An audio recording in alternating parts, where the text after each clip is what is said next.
Traffic আইন লঙ্ঘনের প্রবণতাকে চিহ্নিত করে ডিএমপি সনাতন ট্রাফিক ব্যবস্থাপনার পরিবর্তে ডেটা ড্রিভেন এবং প্রযুক্তিভিত্তিক ট্রাফিক ব্যবস্থা চালু করেছে।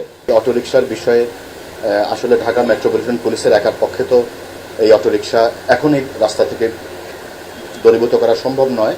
সেই ক্ষেত্রে আমরা বাংলাদেশ আমাদের যে মন্ত্রণালয়, পুলিশ এবং অন্যান্য স্টেক হোল্ডার যারা আছে তাদের সাথে সমন্বয়ের মাধ্যমে এই ব্যাপারে আমরা কাজ করে যাচ্ছি। সর্বমোট 19টি ইন্টারসেকশনে আমরা এআই ক্যামেরা চালু করেছি এবং অন্যান্য জাংশনগুলোতে এআই ক্যামেরা স্থাপনের কাজ চলমান।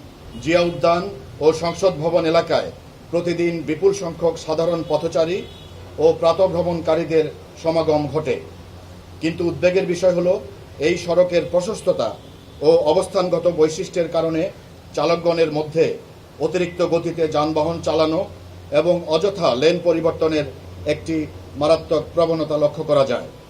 এই উচ্চগতি ও ট্রাফিক আইন লঙ্ঘনের ফলে এ রোডে প্রায়শই দুর্ঘটনা ঘটে। এই সুনির্দিষ্ট নিরাপত্তা ঝুঁকি হ্রাস করতে এবং ট্রাফিক আইন লঙ্ঘন প্রতিরোধে ইতিমধ্যে ঢাকা মেট্রোপলিটন পুলিশ লেক রোডে এআই ক্যামেরা স্থাপন করেছে। পর্যায়ক্রমে অন্যান্য এলাকায়ও এই স্বয়ংক্রিয় এআই ক্যামেরা নেটওয়ার্কের আওতায় আনা হবে।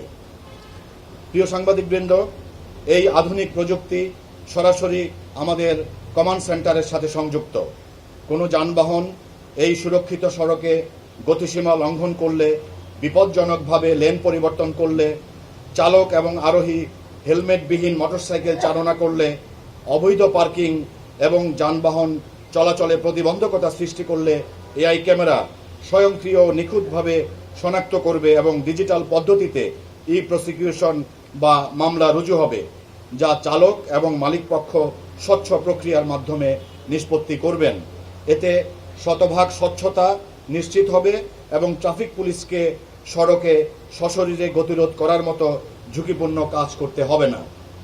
ঢাকা মেট্রোপলিটন পুলিশ ঢাকা মহানগরীর সার্বিক নিরাপত্তা ও সুষ্ঠু ট্রাফিক ব্যবস্থাপনা নিশ্চিত করতে সম্মানিত নগরবাসী, পরিবহন মালিক ও চালক এবং জনসাধারণের আন্তরিক সহযোগিতা কামনা করছে।